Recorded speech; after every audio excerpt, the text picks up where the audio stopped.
Good evening, everybody. Welcome to the British Library. A warm welcome to the British Library, and I'm so glad you're all here tonight. My name is John Fawcett. I have the privilege to look after the public events programme here, and obviously it was when I had the call from Dan saying, would you like to host Brian and Bette? That was one of the easiest decisions I made last year. So great to see you here, and welcome to everybody who's watching us online or in the future. Whenever you're watching this event, welcome to you too. So yeah, we're absolutely delighted to be doing a special event tonight to celebrate the publication of What Art Does, an Unfinished Theory, which has just been published by Faber. And obviously it's a collaboration between Brian Eno and Bette A, the artist and novelist. So Bette is, she's from Amsterdam, she's a novelist, she's a short story writer, she teaches art in schools. And in 2019, she's established a network called Turquoise Network, which brings together scientists and artists to work on social issues and anything that takes their fancy. Of course, I probably don't need to introduce Brian, but obviously for the record and those watching in the future, Brian is obviously a hugely accomplished artist, a music producer, and a music artist across 5 decades. His visual arts work have been exhibited in over 200 venues worldwide. He lectures, particularly looking at this theme of what art does and what it is. And he's obviously a very passionate activist as well. The Earth% and Hard Arts, which are charities that he founded, look at sustainability and climate issues, and of course a major contributor to Stop the War. So yes, Brian and Bette met through the Turquoise Network, and their conversations became the book that you are going to be enjoying and hearing about tonight. The books are obviously available for those in the room outside for sale. They're all signed by both writers, and so it's a unique opportunity to get one of those. So, in your hand or on your seat, you'll have a small piece of paper. That is for your questions. So if you have a succinct question, please do put it on there during the course of the talk. And then about 10 to 8, we're going to come around and collect those. And Brian and Bette will pick out some of them to answer in the last half an hour. So that's it from me. We have a wonderful evening for you. I hope you find it stimulating. We're absolutely delighted to host Brian Eno and Bette A.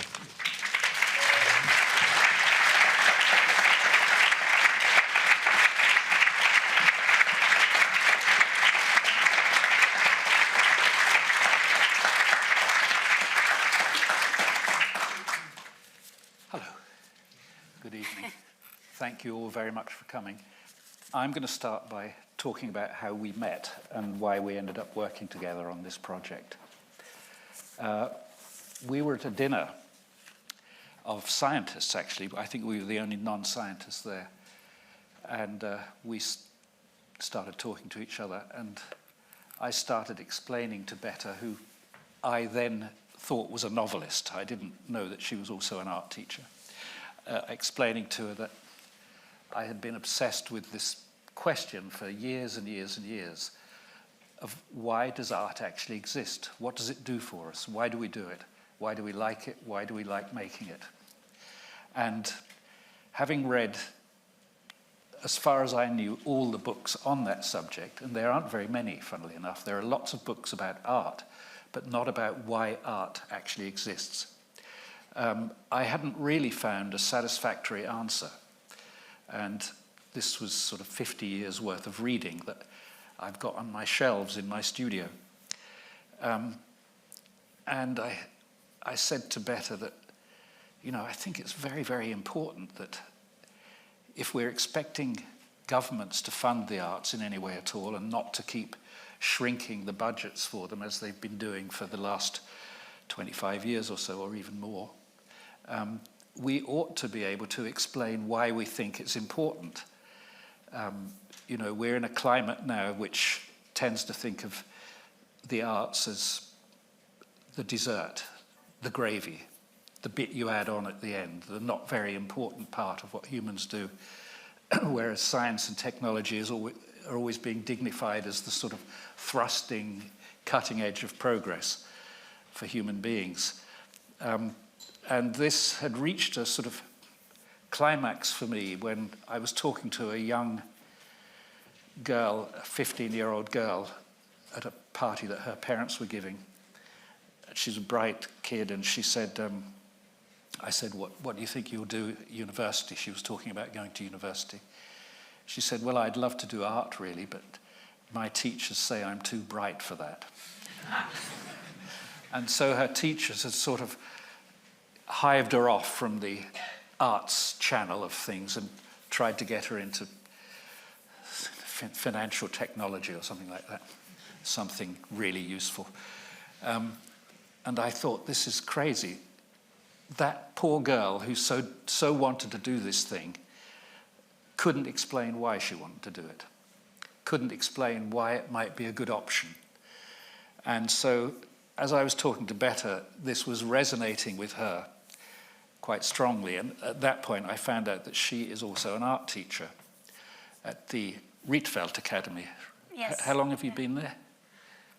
It's kind of on and off, but I'd say for the last 3 years. I studied there as well. So, yes, that's right, you studied there. So we just started talking about this question of how do you articulate, or how do we even understand the value of art? And then I said, well, I've been sort of talking about this in public for decades now. Some of you may have even had the misfortune of hearing it several times. And I've been writing about it and talking about it and thinking, this is really something that we should articulate. You know, the experiment I did 20 years ago now, I think, was I asked 20 scientists why they were scientists. Why do you do science? I said. And they answered in ways that are fairly expected. They said, oh, I'm fascinated by, you know, fungi, or I'm fascinated by mechanics, and I really want to understand how that all works. And that seemed like a good enough reason. One guy said, how else do you think a guy like me would get a girlfriend? But otherwise the answers were what you would pretty much expect. And I did the same experiment with artists. I asked 20 artists why they were artists, and the answers were wildly different. And at least 4 of them were, I don't really want to know, in the sense, with the feeling that if I delve too deeply, I might burst the bubble. I might not have the magic any longer, you know. And I thought, this is a kind of mess. Artists are always expecting from governments that they should get some sort of treatment and some kind of dignity afforded them. But they can't say why they're doing what they do. You know, it would help if we even tried a little bit. We don't have to ultimately succeed, but just show willing and have a go at trying to articulate why it's important. If you're going to insist that taxpayers should willingly part with some of their money to support the arts, and that art schools should be subsidized and so on. So anyway, so I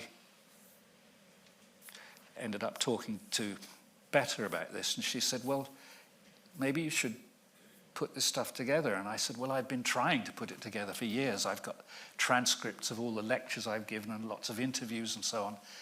It's a pile like that high.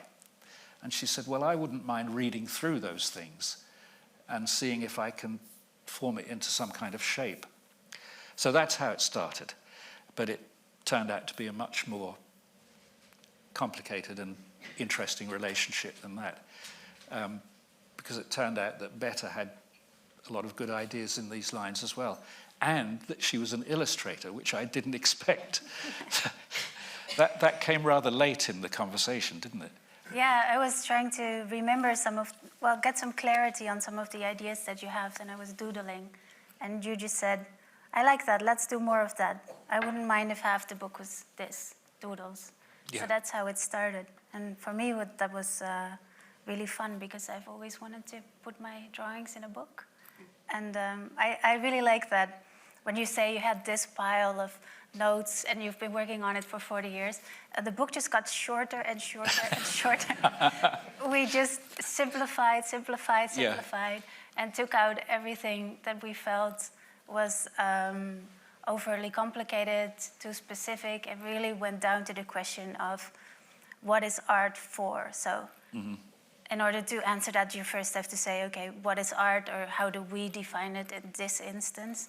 Yeah. So that's what part of the book is. But I love that your ideas went so simple and basic, because I read a lot of books about art in art school. You know, you have to read Kant and Hume and Thomas Aquinas, and me and my classmate all felt like, yes, we are artists, but this book has nothing to do with us. It has nothing to do with what we're doing, and perhaps we're not really artists because we don't get it, or we get it, but we feel like we are not that kind of divine apparatus that they're describing. So I like that your ideas went down to the basics. So what is it for? And that it included also nail polish. Mm-hmm. Yes, so when we first presented the book to Faber, I said, we have to get it out as soon as possible, because if we wait another year, it will be about 2 pages long. Yeah. So the pressure was on, because the book kept shrinking. And it wasn't really because we didn't have more to say, but we just didn't want to make it complicated. We wanted to make it a book that you could read in an hour and a half, really. And then you might want to read again. And I think the clue to that came really in thinking, well, who would we like to read this? And what would we like to achieve by doing it? You know, I could carry on doing public talks and interviews, etc., for the rest of my life, and probably will. But I really wanted something that would reach an audience that I might not otherwise get. In particular, young people who were thinking of wanting to become artists, being told that that wasn't a very important thing to do, being told that their talents were such that they should do something that could A, earn them a lot more money, and B, get them more social respect. I thought it would be so nice to be able to make an argument that was straightforward enough for those kids to understand and to say, I think I know why I'm doing this. I mean, Yes. I remember it being a big crisis of my young life that I couldn't understand why I wanted to do it. I married when I was very young, and my first mother-in-law was a wonderful woman who was fascinated by scientific logic. She was a friend of Karl Popper and quite a lot of those kinds of scientists. And she liked having me around in the conversations, even though I was only 17. And I remember once after one of these conversations, which involved Francis Crick, James Watson, and several other big scientists in her caravan. She lived in a caravan outside Cambridge. I remember her saying to me, it's very nice having you here, Brian, but I do worry why someone with a mind as good as yours would waste it being an artist. And that really hurt me, because I didn't have an answer. I just knew it was what I wanted to do. And I respected the scientists and so on. I knew what they were doing, in a sense. I knew why they did what they were doing. But I couldn't understand why I wanted to do this. So that was the itch that I scratched for all those years, and trying to think, why do I do it? Does it make any difference to anything? And, you know, in a time when everything's changing so dramatically, you kind of think, I ought to be involved in something that's making a difference, really. Yeah.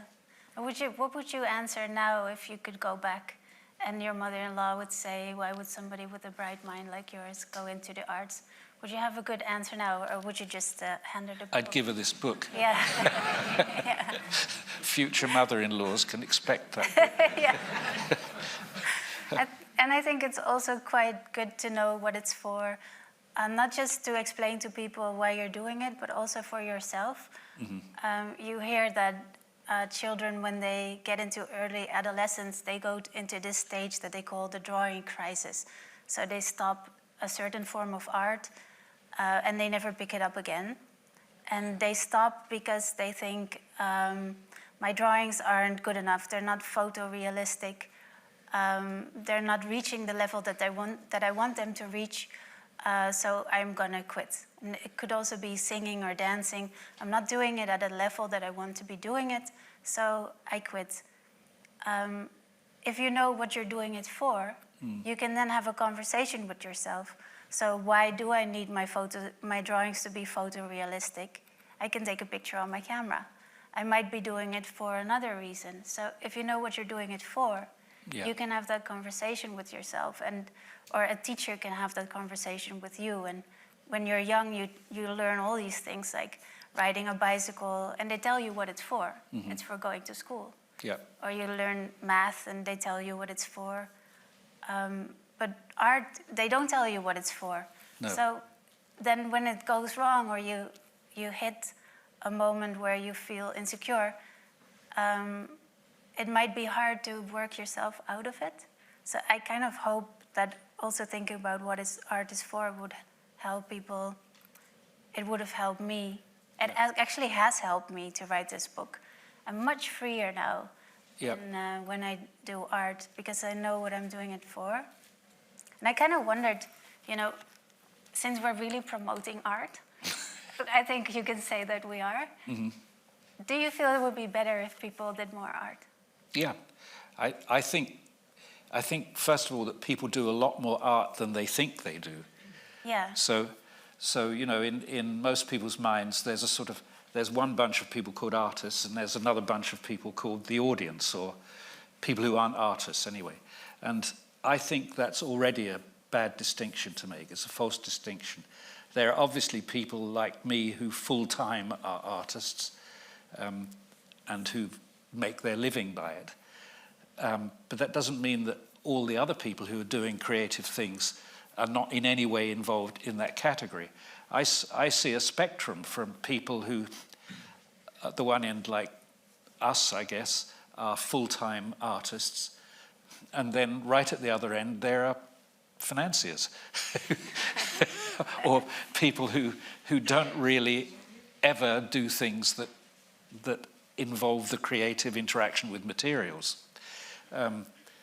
But in between, there are people who do things all of their life that are actually creative behaviors that they haven't called art. So they still see themselves as non-artists. So there's a big part of the book about haircuts.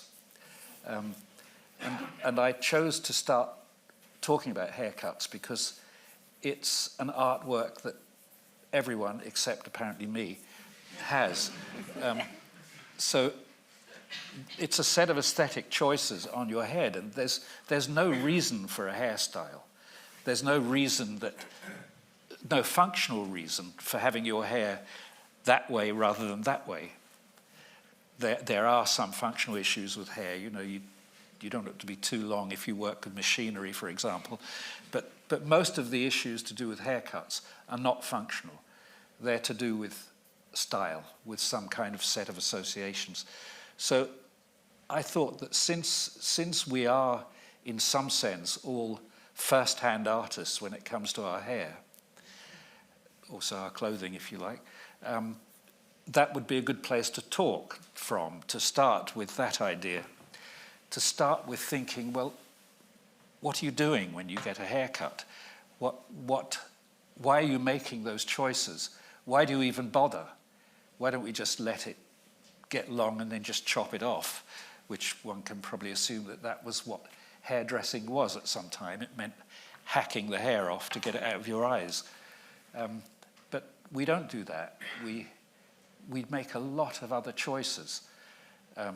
For instance, one of the choices you might make is, do I want to look very masculine or do I want to look very feminine?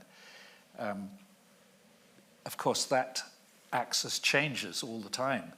What looks feminine now isn't necessarily what looked feminine 40 years ago. What looks masculine now isn't. So the axes are moving all the time. So it's a very interesting sort of cultural indicator, the haircut axis. But it's also an indicator of how we think about ourselves sexually and gender-wise, So another axis that you might have in the haircut space is, do I want to look retro or futuro? I can see in this audience a few retros and a few futuros. There's a futuro there with two-tone hair. I won't point to everyone. I don't want to embarrass you. And then another axis might be, do I want to look like I'm comfortably conforming? That's to say, not trying to make a noise about myself. Or do I want to look rebellious? And lots of other axes like this. Do I want to look strong or gentle? So on and so on. And these can all be expressed in a haircut. Now, I don't think anybody, except possibly me, thinks about that when they're sitting in a hairdressing salon. They're not thinking those terms, but that's actually what you're doing. You're making a set of choices on that kind of basis. And those are aesthetic choices as far as I can see. So I think you can start thinking about our creative side by talking about how we wear our hair, how we dress, how we use makeup, how we walk, how we speak, how we use slang, for instance, whether we swear a lot. Those things are all to do with a set of values that are not functional. That's to say, you don't have to wear Levi's or Cartier watches. You choose to. You might have to wear clothes in this climate, but they could just be made of hessian. They could be made of anything, really. They don't have to be corduroy or what's that stuff that cyclists wear? Lycra. Yes, they don't have to be those things. Well, Lycra is arguably a bit functional, isn't it? Yes, well, I guess there's this question of where does function end and where does art begin? Mm-hmm. I think if you say, okay, I'm running for the bus, are you making art? And at one point, if you caught the bus and you do a little happy dance inside yourself, are you then crossing the threshold into art? Yeah. Yeah. Is it perhaps a bit of a blurry threshold? Yeah. So everything is blurry in this kind of conversation. So when I used to do talks about this, I used to bring with me half a dozen screwdrivers. And I would have an overhead projector, so I could put the screwdrivers on the table, and you'd see them on the screen. I should have done that today, shouldn't I, really? It's always a nice moment when the screwdrivers come out. That's true. They're surprising. So what I used to say then is, look at these screwdrivers. The front part, the blade, is exactly the same in each one. It really can only be one way. It's got a job to do. It can't be made out of chocolate or marshmallow or marble. It wouldn't work, it would break. And it has to be a particular shape. There is no room for aesthetic freedom in that. It's not an issue. You want to make a screwdriver that works. It's got to be this hard, it's got to be that shape, and it's got to be stiff enough to not break. But then when you look further up, you look at the handle, then there are quite a few choices, aesthetic choices possible. First of all, it can be a color. It can be 2 or 3 different colors. It can be it can be shaped in many different ways, and it can be made of quite a few different materials: wood, metal, plastic. So I started to think, well, maybe the front of the screwdriver is completely functional. The handle has some room for what was called design, but I would say that's art, really. Art and design mean the same thing. Design is a little bit more connected to function than art. But if you then extrapolated that out and you kept going in the direction of the handle, you would get to sculpture. You'd get to something that isn't meant to be used for anything, but is just meant to be what it is. So there's a very simple line. And for instance, there are artists like Carol McNichol, the ceramicists, and Grayson Perry and so on, who've kind of made a career out of doing that, out of saying, this is a type of design for making a functional object, but I'm now making it increasingly non-functional and increasingly aesthetic. So, you know, the first thing that a teacup should have really is no holes in it. Yeah. Or one at the top. Or one at the top, yeah. Yeah, no holes would be another interesting teacup. So anyway, sorry, I've jumped ahead of us a little bit. We were going to, I knew this would happen. We were going we're not sticking to the list, but it's no, okay. we had a sort of fairly logical way of doing this, but it never didn't happen. No, but it's a good way to jump to this notion of, so what holds these forms of arts together? Because I know a lot of people will object to the idea of nail polish being art, or if you make the handle of the screwdriver pink, it's art, because they might also think artists are doing a real serious job. If you're going to declare everybody an artist, you're kind of diluting the thing that we're doing. And then another argument that could be made is if somebody is in the financial sector and they come up with a really creative way of not paying taxes, are they... That's all they ever do. Is that then also art? So what holds these things that we call art in the book, what holds it together? Where does art, we say where function ends, art begins. But what holds all these art things together?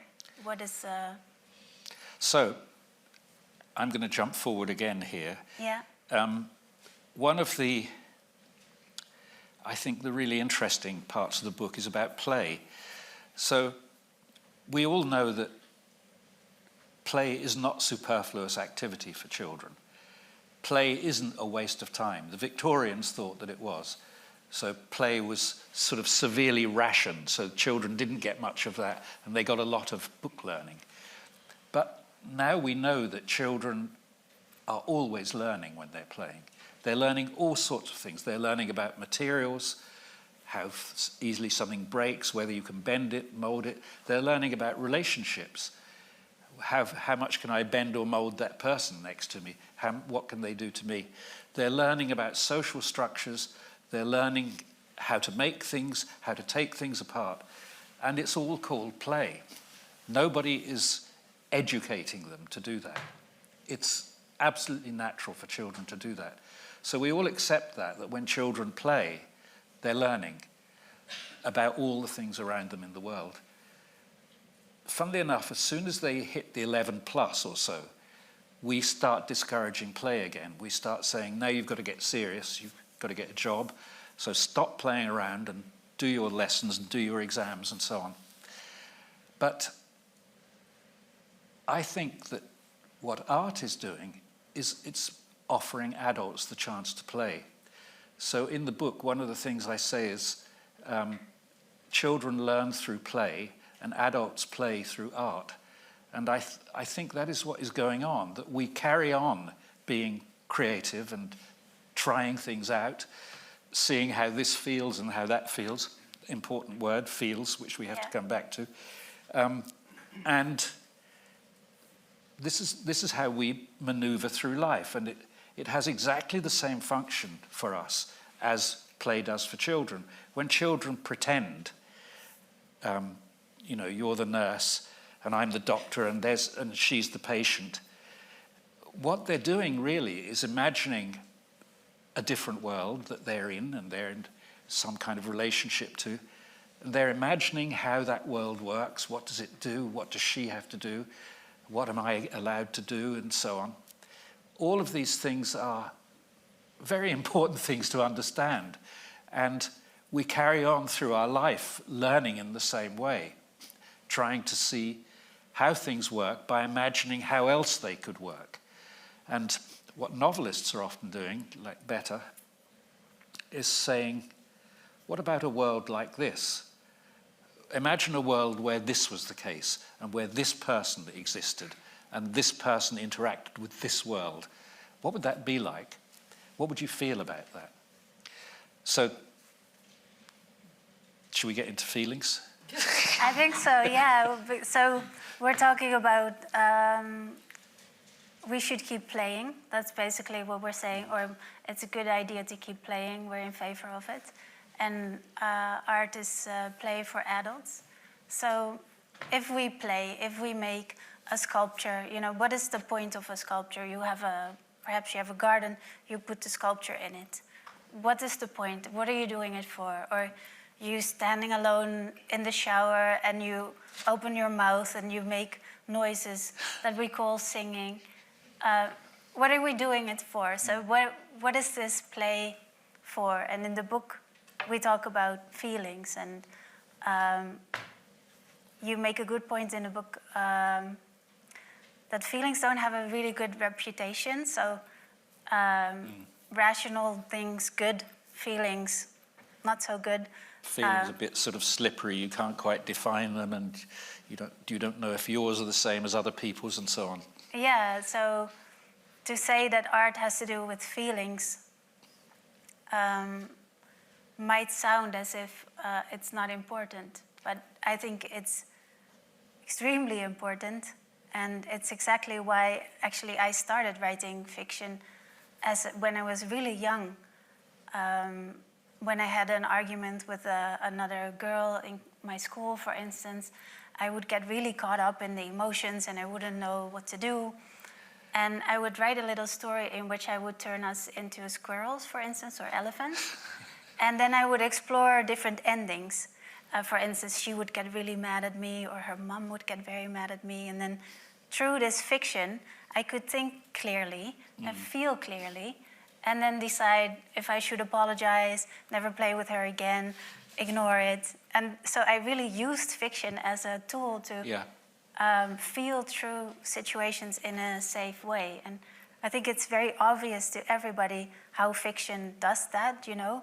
When you watch a movie about a zombie apocalypse, you might feel a little bit scared, but the feelings are quite safe. Yeah. You read 1984, you can see the kind of world that you probably wouldn't want to live in. So you're kind of practicing those feelings. And I thought it was interesting to go beyond fiction. And I like how you expanded that notion that in fiction it's really clear how we're practicing feelings, but how are we practicing feelings, for instance, when we're ballroom dancing, or when we're dancing the tango, or when we're making a sculpture. So how did you get those ideas that actually making a sculpture of ballroom dancing is also trying out feelings? Yeah, so what is the product of art is the question, really. Why do people make art? They make art to have a feeling, or to give somebody else the occasion to have a feeling, usually both.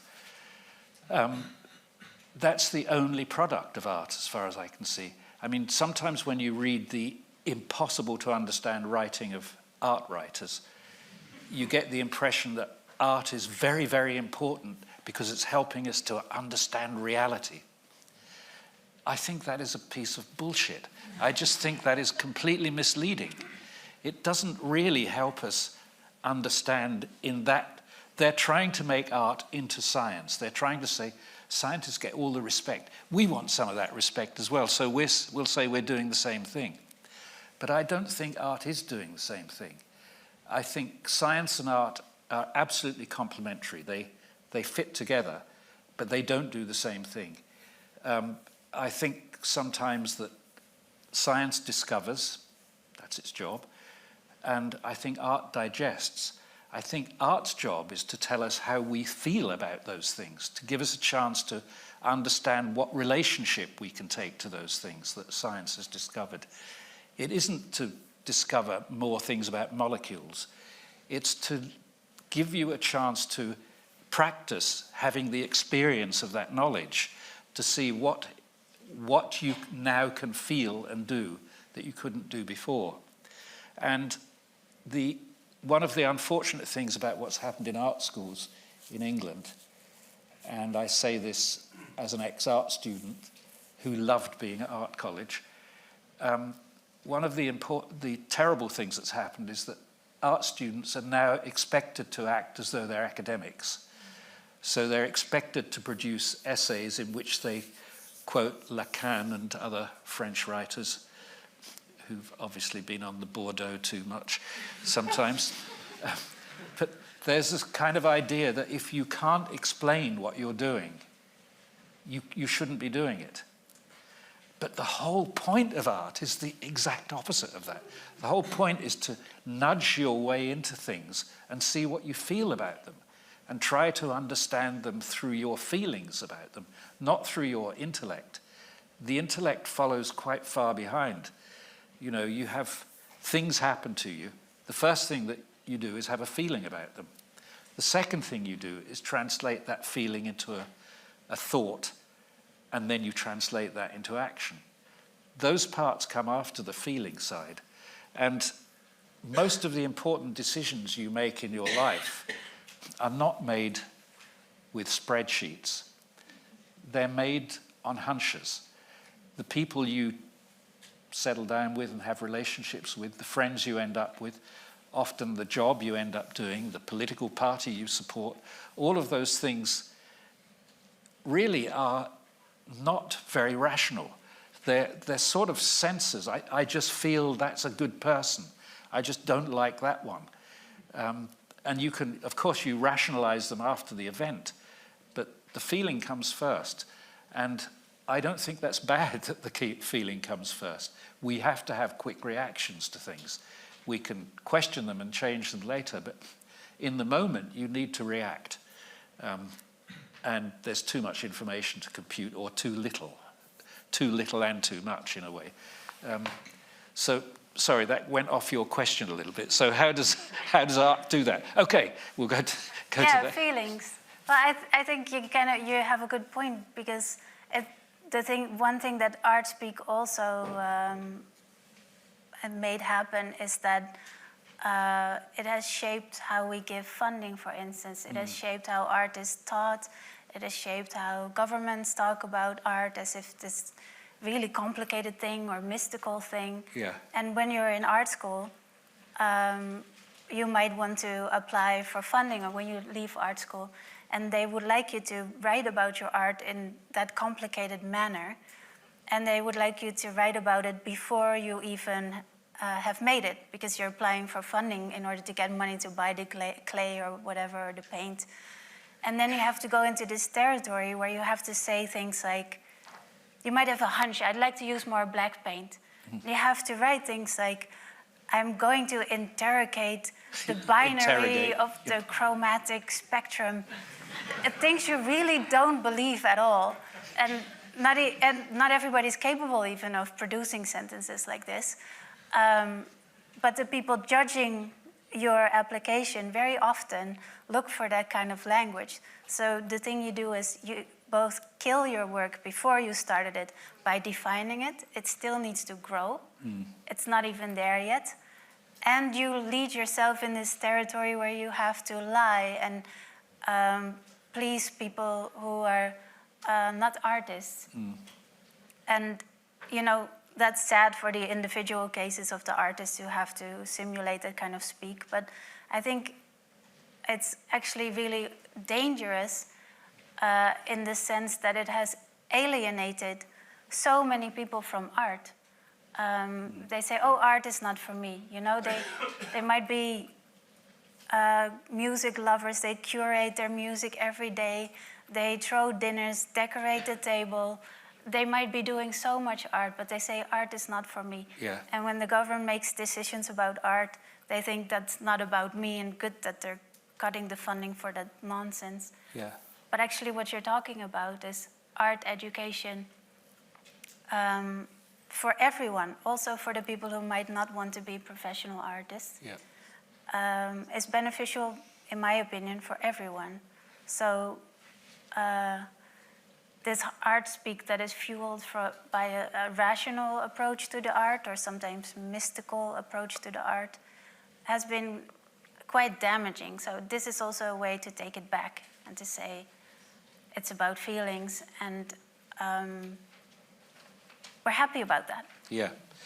I was teaching, I do a bit of teaching now and again, and I was teaching in an art school in Wales, and I was talking to the second year students, and they were each working on their sort of final project for the second year, and they were each expected to have a sort of sheet pinned in their work area which told in that kind of language what this project was about.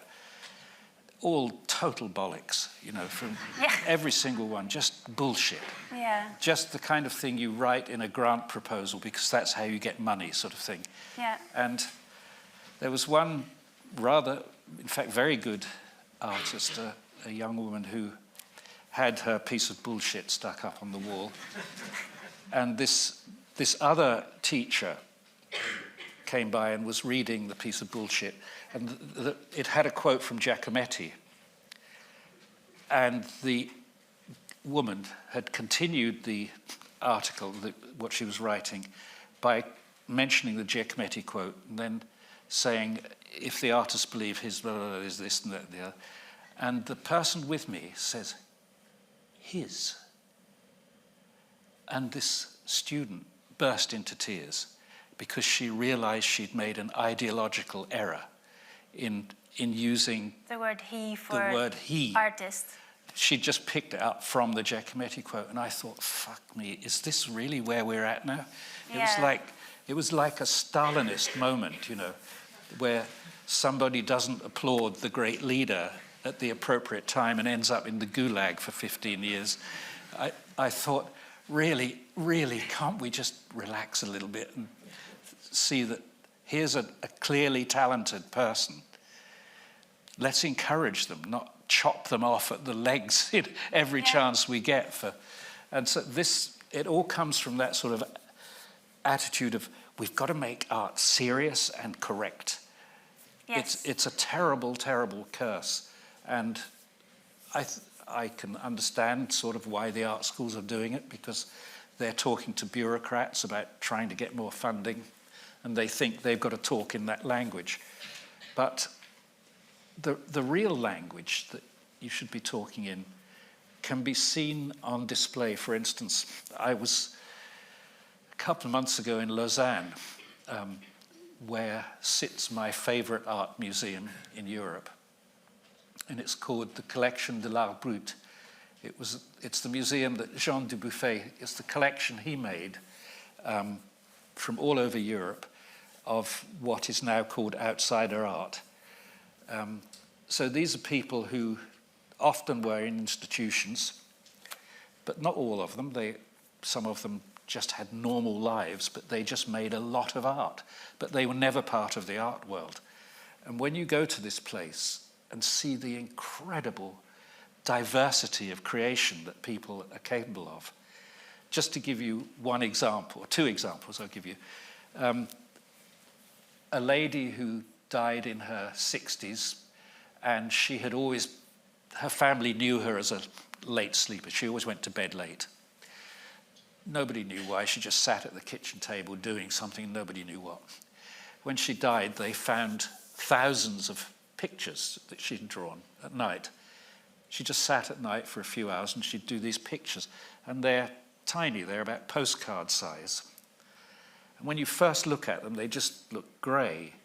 And then you realize that they are so intensely detailed. And they're done with a very, very hard pencil, like an engineering pencil. And these things are so exquisitely beautiful. She'd spent her life doing them, never shown any of them to anybody. She kept them in her knicker drawer. And the other person was a guy who worked in downtown Manhattan, actually, and where all the fish restaurants are. And he just started collecting shells. All the shells from whelks and lobsters and whatever else. And he made these incredible installations where he painted all the shells and made these sort of grottos with them, with shell-shaped fish going through. And his wife couldn't stand them because she's... There's a great documentary about him where they're having an argument. This is obviously an argument they've been having for 35 years or something, and she's saying, they smell. They probably did. I probably did, yeah. But I just thought, these people have to make art. They love making it, and it is their life, actually, doing it. And some of those people, many of the people in the Lausanne Museum, are people who were in psychiatric institutions, and they had a lot of time. So that's the first thing you notice, that it takes a lot of time to do that much art. Some of them were just people who had jobs, but this is what they liked doing rather than watching TV at night. And why are they doing it? They're obviously doing it because it's a feeling they want. The reason I make music is because I want certain feelings. I want to make certain worlds that I can imagine being in. There's something that I think it was Adorno said about artists making objects that belong to futures that don't yet exist. So it's as though you make that object and it tells you about that future. It gives you feelings about that future. And I was very conscious of doing that when I made my record Music for Airports. I thought, imagine a future where people listen to music like this. That's where we are now. And it isn't very good. Do you think that's where these ideas of art as something divine or magic comes from? You know, there's a lot of ideas about, sometimes not really articulated, but about art as receiving messages from another dimension or divine ideas entering you. A lot of artists feel as if they have kind of some antenna that is picking things up. I've always liked those ideas because it makes me feel like I'm kind of magical. It's really nice feeling, but I think maybe if you look at art as if it has to do with feelings and feelings that aren't yet articulated, yeah, maybe the antenna is not necessarily pointing at the other dimension. It's pointing inwards. But it's pointing in the unarticulated level. That's exactly what happens, I think.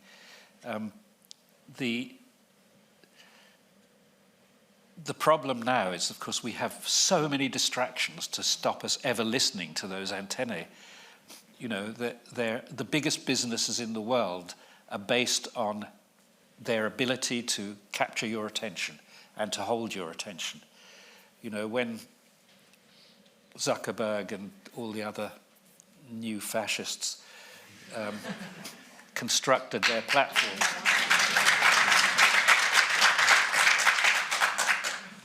if I'd said that 3 years ago, it would have sounded like an insane idea, but it's true. And it is obviously true now that these are new fascists. But what they depend on is your engagement. They depend on your attention. So your attention, the you that notices things, is constantly being kidnapped by people who want you to notice something else. I remember reading a really good article, or a book actually, about the Chicago Police Department. And there was one star detective who was really good. He picked up a lot of things that other people didn't notice. And the writer said to him, what do you think is your secret? And he said, if I do a double take, I do a triple take.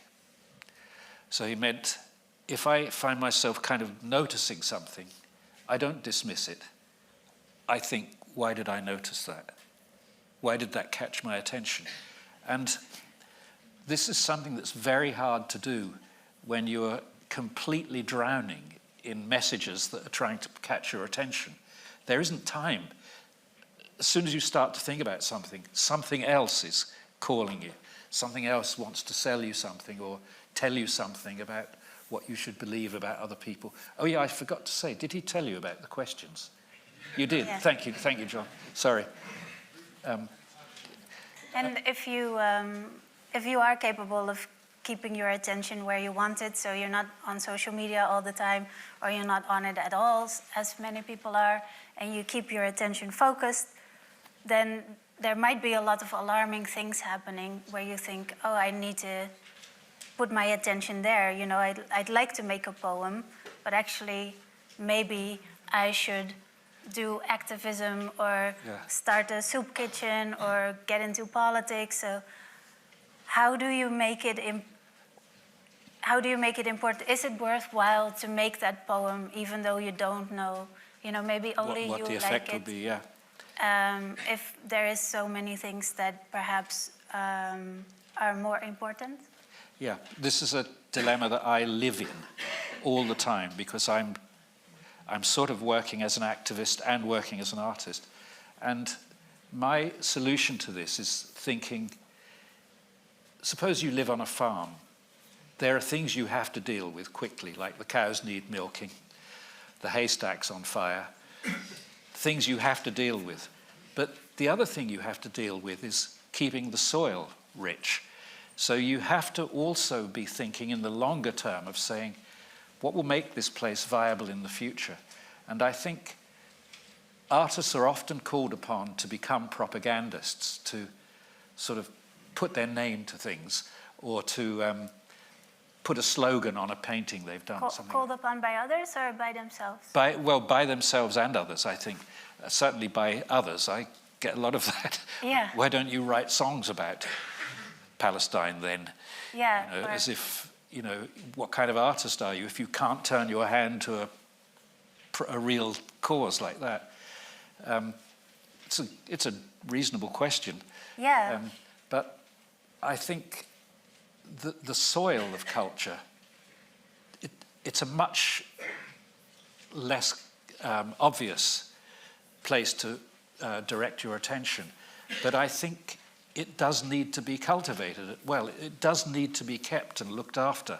And part of that is to do with innovation, with bringing in new ideas all the time, with looking at old ideas, the kind of compost that we sit in. We put that compost back on the field. All these old ideas, rethought, they suddenly have new value when they reappear second or third or fifth time round. So artists don't generally offer quick solutions to anything. They aren't firemen. It's not that kind of job, I think. Sometimes somebody can write a book that really changes things. It usually, but not always, but it usually isn't a fiction book. But sometimes something can drop into the culture that makes everybody look around and think differently. That doesn't generally happen with paintings or with music. They have a much more diffuse and sort of mycelial level of working, I think. And it happens in an unpredictable way. I think the mindset that we're trained, that we train ourselves in and that we're trained in is very much what is the input of it and what is the output of it and how can we scale it up. That's what my friend Akitami, the artist, always says, that this is a corporate mindset. So if you think, I'd like to make a song about Facebook because I'm against it, you would make a terrible song if you think, well, the input will be my dislike of Facebook, the output will be that everybody will be singing this song and changing their minds and stopping signing up to Facebook. It will never work. Art works in way more unpredictable ways because it deals with feelings. And I used to work at the mail in Amsterdam. I delivered the mail. And it's a great job when you're a writer because you're always at your laptop and you get all like tight. So I had a job delivering the mail. And it were mostly guys who worked there. And before we delivered the mail, we had to sort the mail. And it was a really tense time at the mail because they were having budget cuts and everybody was cranky. And when we were sorting the mail, we would listen to a Dutch music station. And there was this one song, when it came on, everybody sang along, also the people who didn't speak Dutch so well. And the song was, in Dutch, maar vanavond heb ik hoofdpijn. And it translates as, "But tonight I have a headache." And it's a song about a woman who is withholding affection from her husband because she's annoyed with him. Somehow, when that song came on, everybody sang it. "But tonight I have a headache." And it was this moment where everyone united. For a moment for a moment we forgot that, that it was raining and the budget cuts and everything. Yeah. And it was a moment of connection.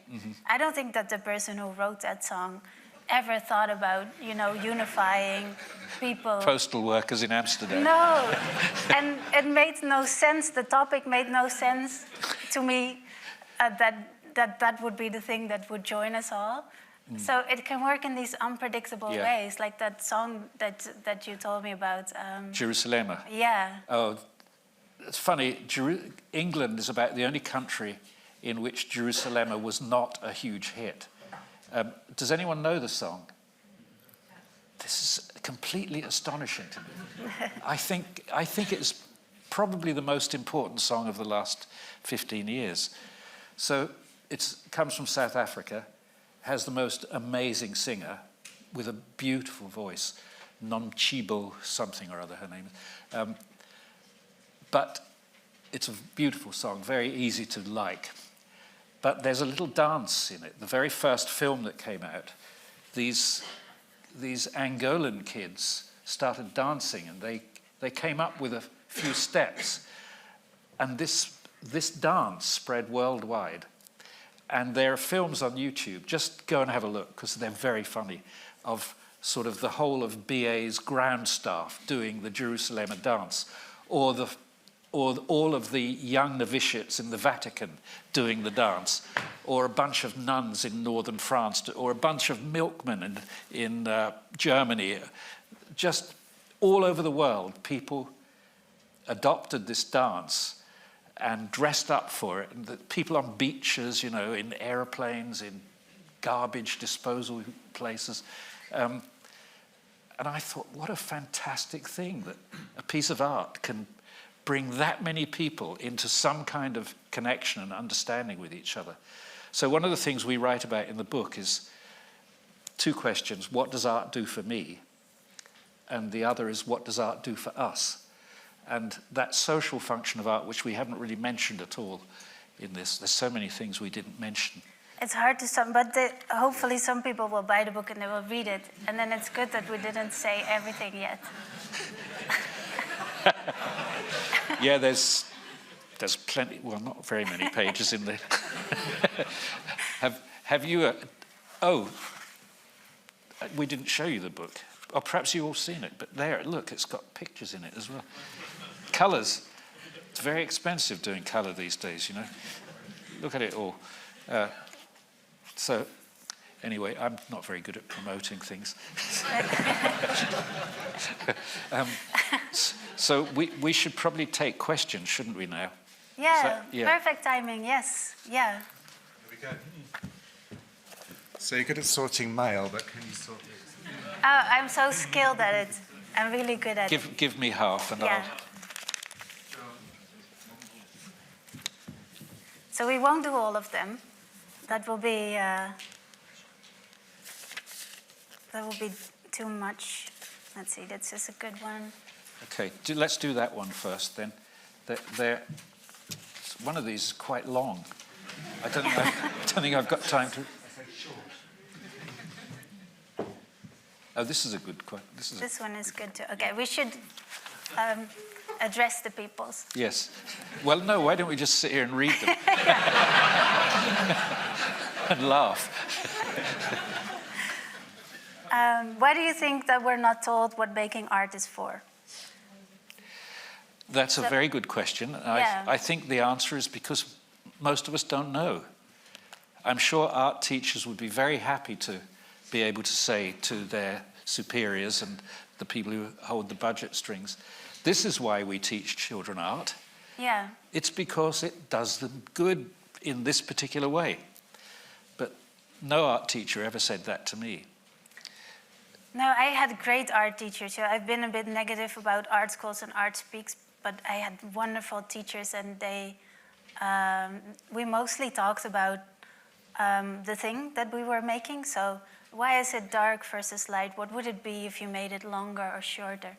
And I think there was an hesitance also in me to define what art is for, which might also be part of the answer, because art is so wonderfully rule-free, and it's so nice that you're not so goal-oriented and it can be measured.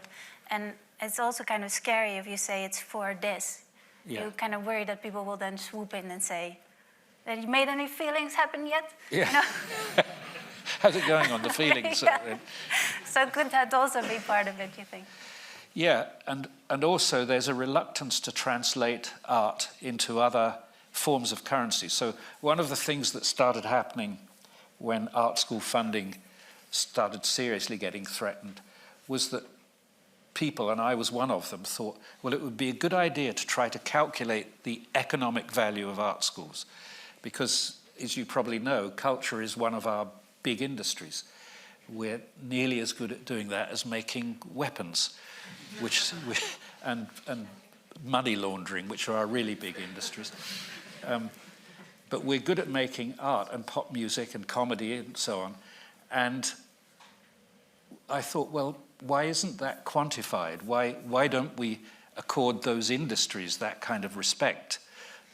We certainly would do if they were pharmaceuticals or, you know, agricultural machinery or something like that. But then I thought, actually, that's quite a dangerous road to go down, because if you say that art makes all this money, then they'll say, okay, yeah, that's good. We'll back art. We'll back the art that makes money. And I'm sure that's what would happen. In fact, that's kind of what does happen in some ways, that you don't generally back the losers, you know, the people who aren't already doing reasonably well in the system.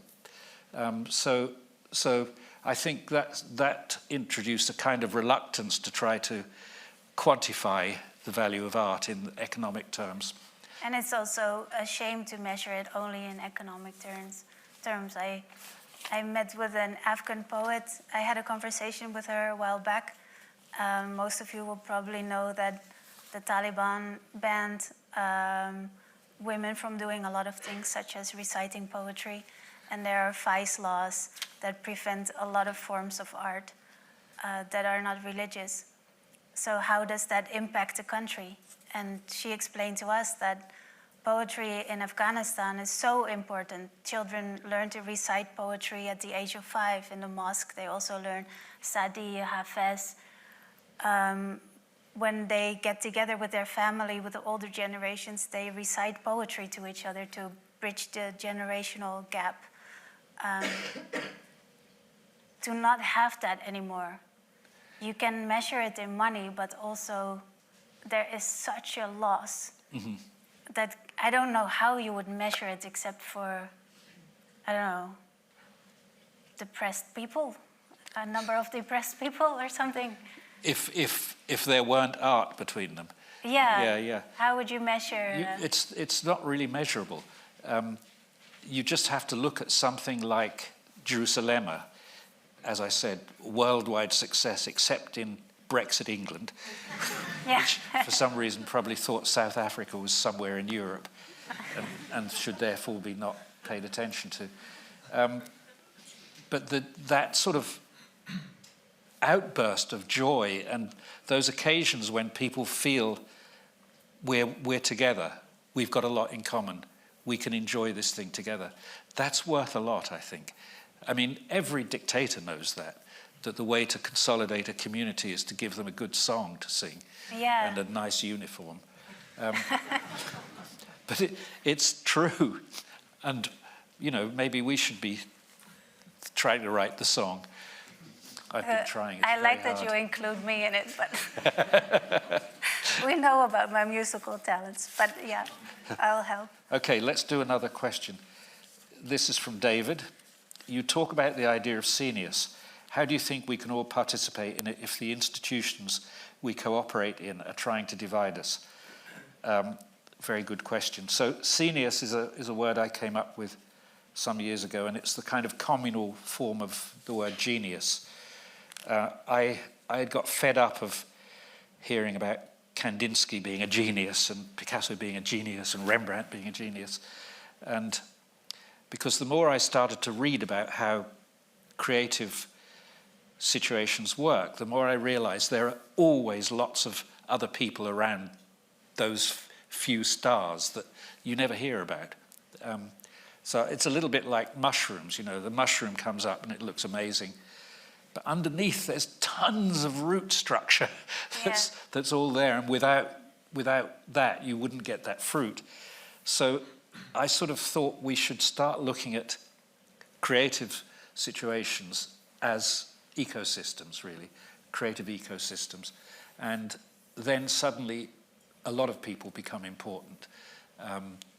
The people who put on the parties where everyone meets up, and where relationships are formed, the people who, the critics, the writers, the gallerists, the curators, all of the people involved in the art world, the people in the record companies, the A&R men, everybody, they suddenly are part of a living system.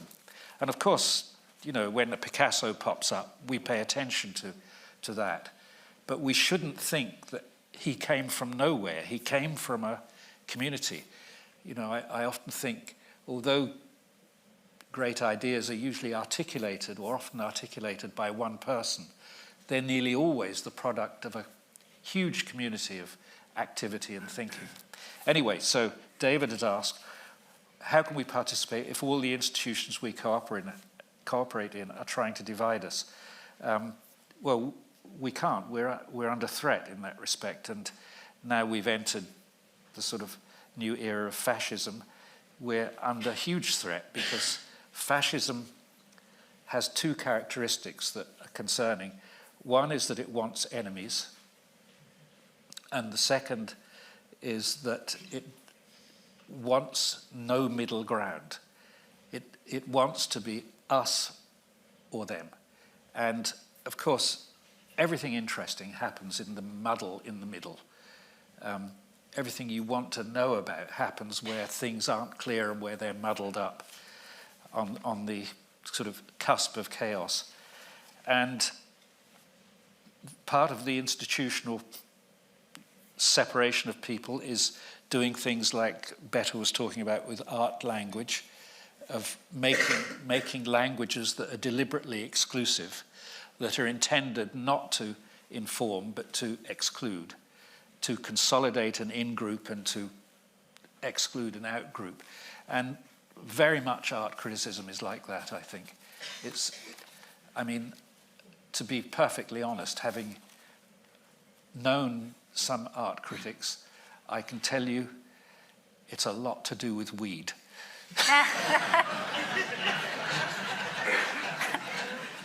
You know, when you've got a big old blunt on and you're writing away and you're thinking, fuck me, this is so fucking brilliant. You told me once that a lot of writing about your own art, you don't get it? Yeah, I don't get it at all.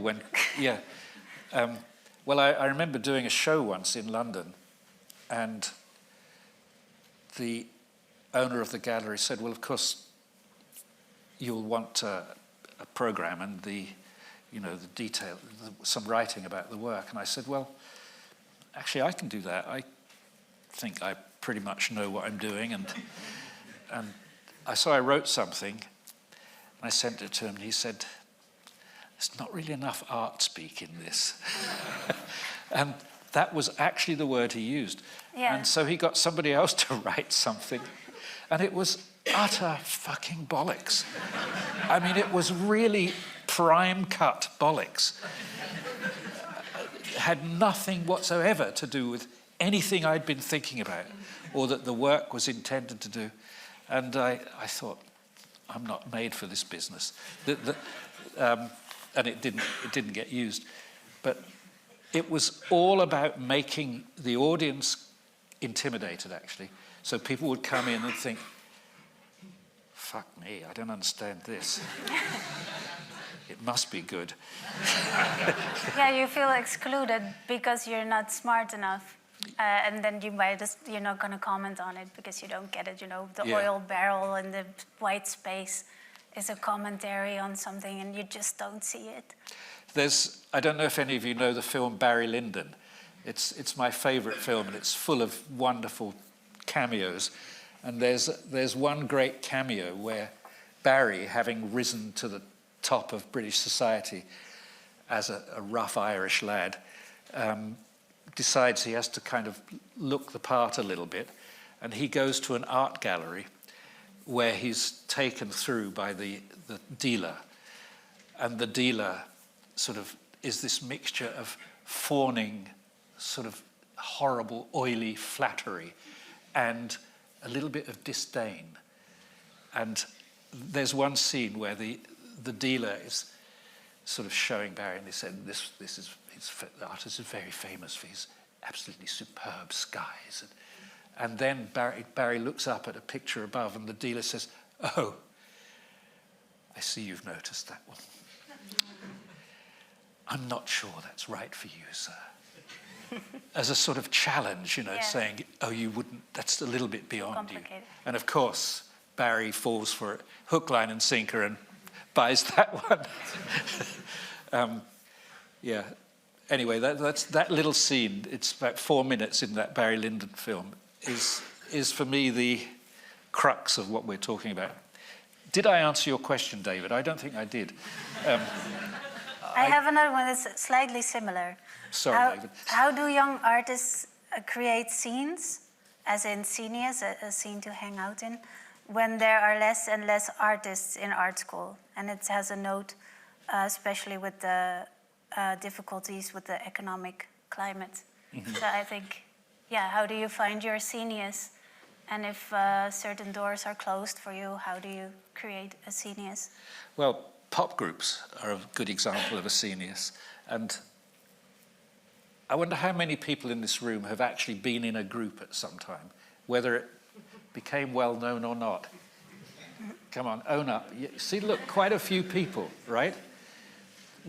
That's a very good result. I would say that was probably a fifth of the hands went up. So that's people trying to find the others.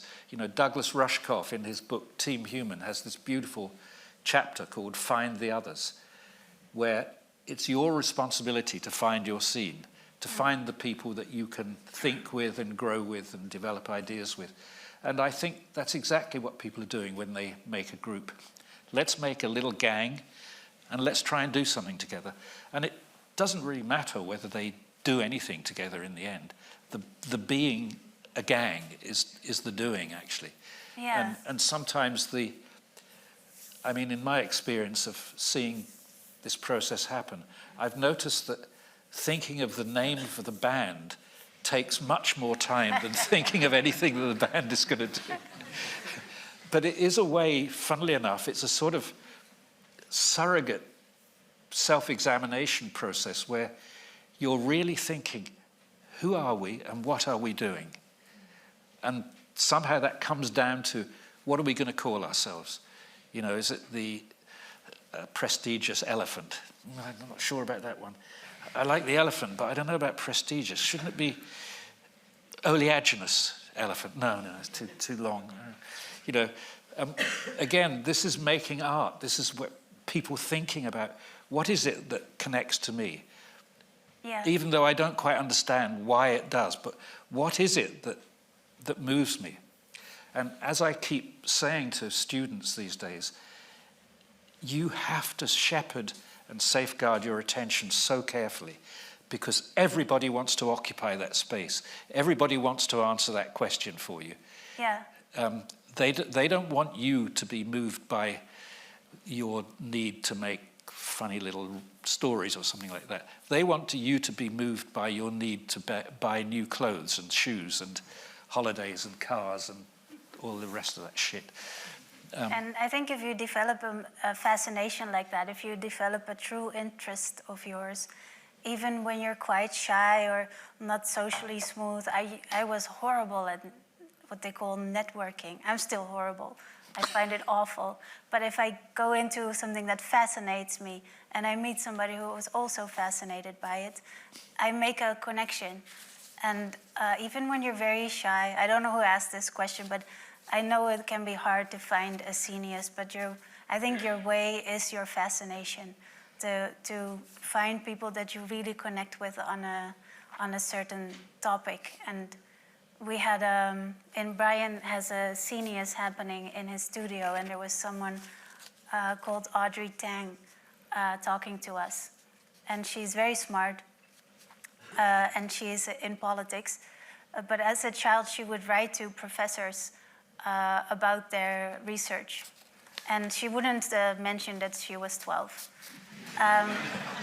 And she would email them, and she would get a reply because she asked an interesting question. She would ask, on page 43, you compare this idea to that one, but how do you think that connects to so-and-so? And people get excited about that stuff because that's their thing. Yeah. So that's how you make a connection. And you know, people always really like to know how I met Brian because they, you know, some of them would also like to meet Brian and be friends with him. And we clicked through our fascination.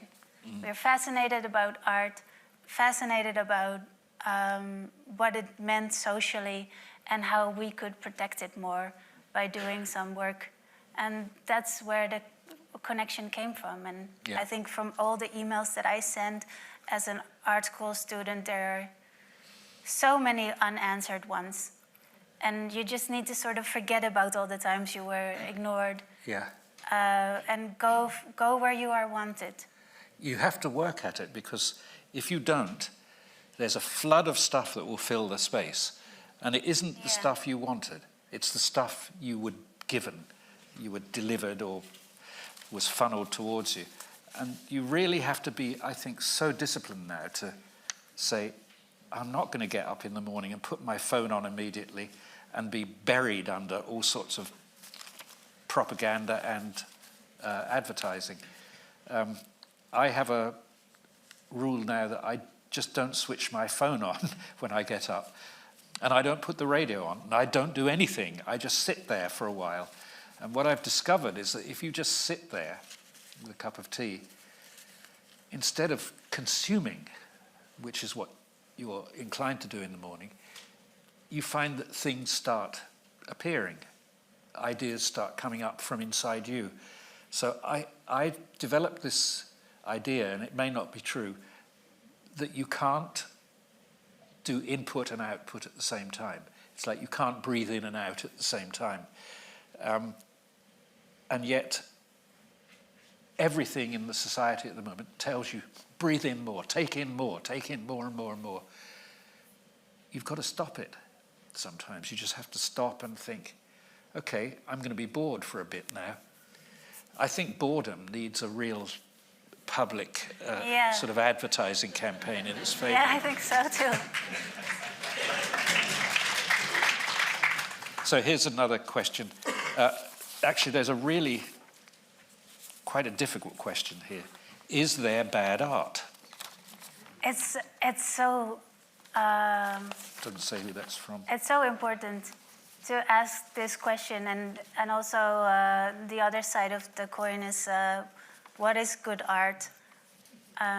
It's a question that preoccupied me in art school. You know, you bring stuff to art school. Sometimes people liked it, sometimes they didn't. You're trying to make your life out of this thing, so you really want people to like it. But why do they like certain things and why don't they like other things? And then you can find all these rules, like good art is transgressive, bad art is repetitive or kitsch, or these rules are all nonsense. And the question actually, what is good art or is there bad art, is also, in my opinion, the wrong question. So you can measure art by the relationship that people have with the artwork.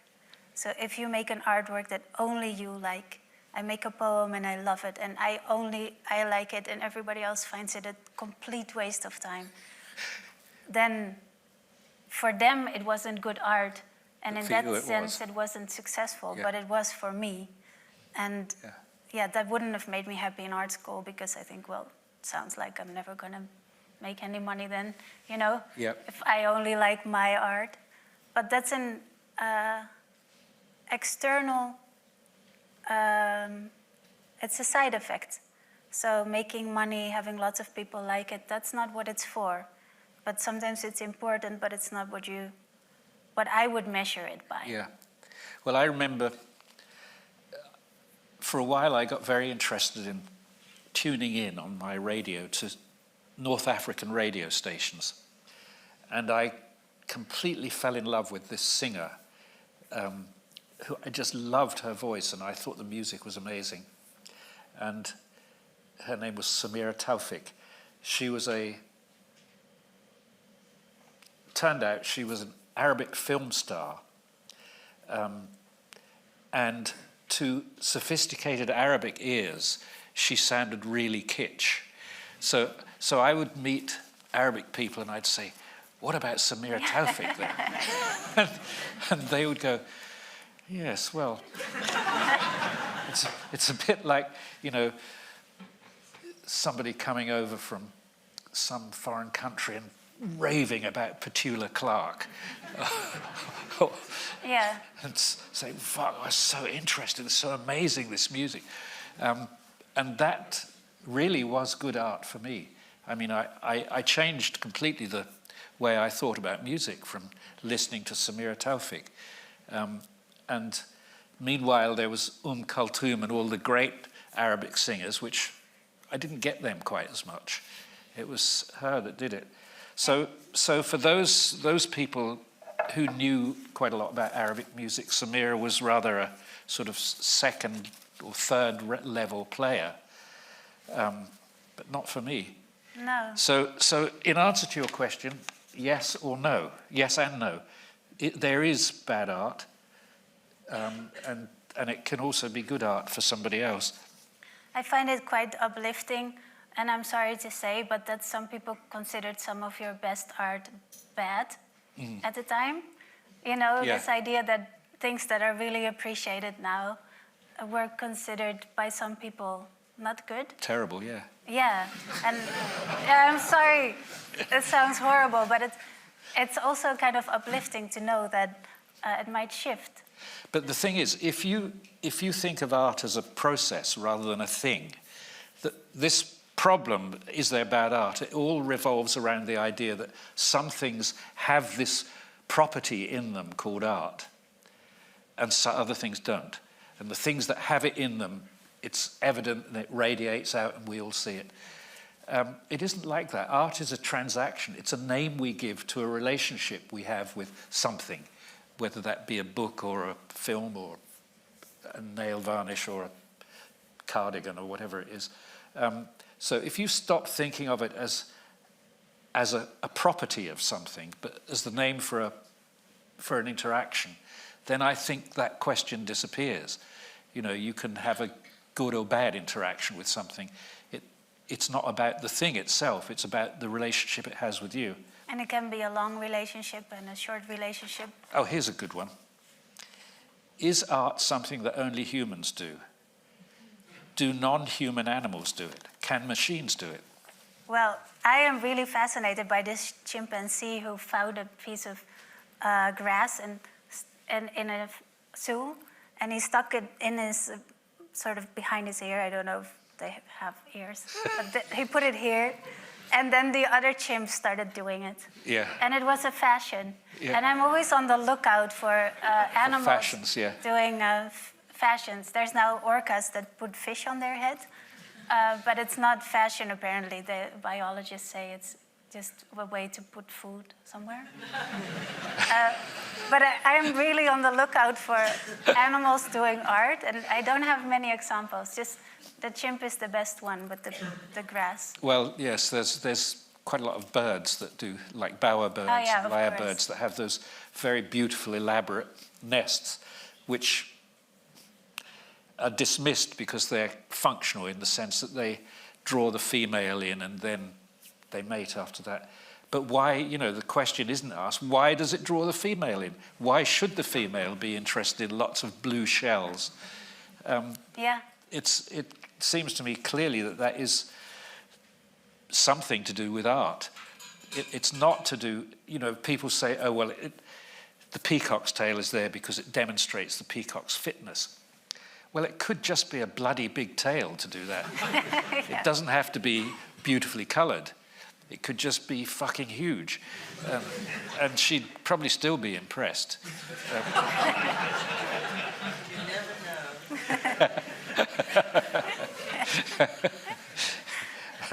And the second part of the question is, can machines do it? So this is very, very interesting to me. As you can imagine, working in a quite technological art form like modern music. And as far as I know, machines can't do it autonomously. Because once again, if it's to do with a transaction, with a process, then there has to be some recognition that that is what you're doing. You're engaged in that process. Machines don't have that recognition at all. Machines don't actually know what they're doing. Anyone who's spent a little time trying to work with ChatGPT will tell you that. We've both been working with AI systems in our different ways, and the struggle, the painful, heroic effort you have to expend to stop everything disappearing into a sort of chasm of complete mediocrity is astonishing, as you would expect from a system that's been trained to look for the most probable next word. That's essentially what large language models are. Yeah. That's what they do. You give them a set of words, and it says the most likely word to follow that, based on my experience of 2 billion books, is trumpet. And it's not very magical. I mean, I worked with Markov chain generators, which are one of the sort of fundamental systems of AI, for quite a few years. And what I discovered is that they're wonderful. They're kind of interesting randomizers. But you have to really filter what you put into them. You have to put a lot of work into what goes in, and you have to put a lot of work into what goes out as well.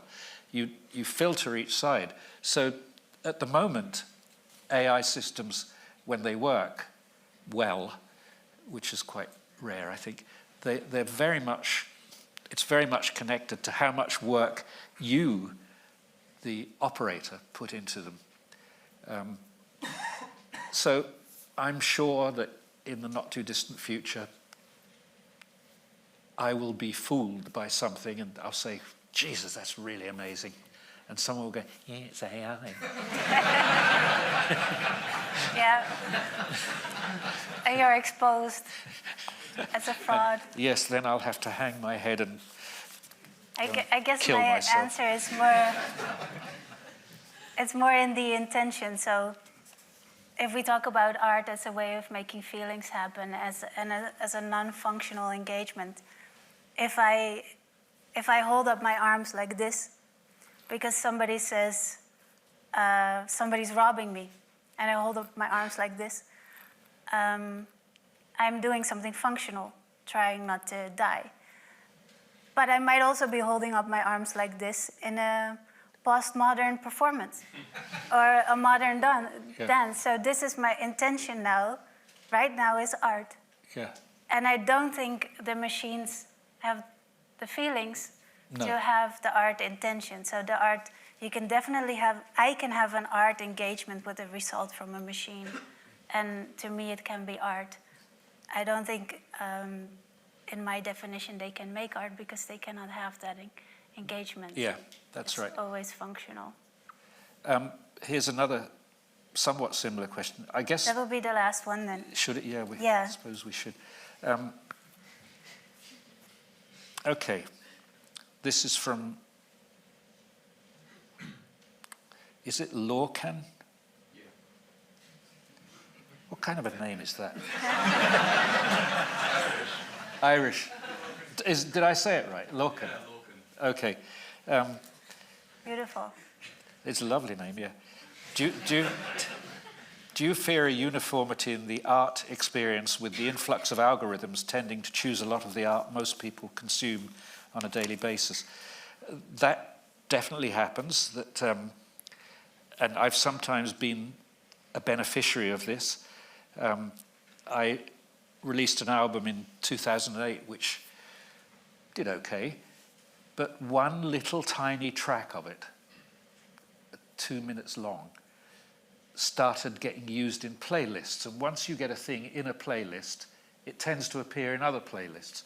So that track probably did better than the whole album put together, the whole of the rest of the album put together. So sometimes there's a kind of upside from this. I don't imagine it would have been noticed otherwise. I think people listen in quite a different way now, and people are used to listening to a whole patchwork of material. For instance, it's very interesting to me that young people are still listening to people like me. I can't understand that. That would have been like in my youth. I was listening to music from 1926 or something like that, you know. Well, I did a little bit. Actually, I was interested in the earliest blues recordings and things like that. But it was very much a sort of niche thing to be interested in that. So the good side is that now everybody has everything. And the bad side is they don't spend much time listening to it. People don't go very deeply into, or not all people, of course, but a lot of people. It's sort of like eating processed cheese all the time. It's quick and easy, and it sort of tastes a bit like something you remember and used to call cheese. But it's not a very deep experience for, I think, a lot of the time. And I don't say that to criticize how anyone listens, but it's just different art forms have their strength at different times in history, I think. There was a time when cinema was the art form where the kind of breakthroughs were happening. There was a time when painting was, for example. In the 20s and 30s, I would say, painting was the sort of lead art form. There was another time for poetry, and there was a time for music as well. And it isn't now, I don't think, anyway. I think music is very diffuse now. There isn't a canon. You know, there isn't something that everybody has listened to. There used to be. You know, there was a time. I'm not nostalgic for this, by the way. I'm just stating it as a fact. There was a time when everybody had listened to the same albums. Everybody had listened to the Beatles. Everybody had listened to Jimi Hendrix. Everybody had listened to a few other things. So when you have a canon like that, you can have a lot of discussion about things, and it's a shared medium. It isn't such a shared medium now. I mean, in some ways that's glorious because there's loads of fantastic stuff that you keep discovering. In another way, it means that it's no longer a canonic medium, like literature isn't now. It used to be, but it isn't. And it might become again, you know. I know we've got a couple of writers in the audience here. Don't worry, it could come back. It could be. What was the poem that we listened to yesterday? There was, I think you said it was, how old was it? Was it Keats or Yeats? Or? Oh, Yeats, yes. Yeah. Oh, there's a lovely recording of... How old is that poem, you think? The poem was written in, I think, in the 1920s. Or even earlier than that. So he recorded his most famous poem, which is The Lake Isle of Innisfree. In 1937, he did it on the BBC, and luckily they kept the recording. And it's an amazing recording. You must hear it, because he goes, "I will arise now and go to Innisfree, and a cabin build there of clay and wattles made. 9 bean rows will I have there, and a hive for the honey bee. and live alone in the bee-loud glade. And so on for 3 verses.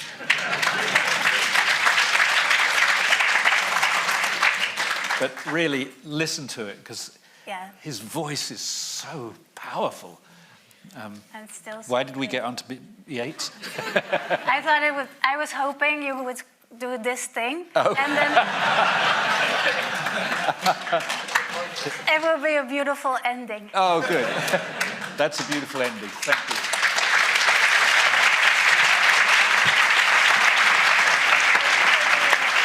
Yeah. Oh, yeah.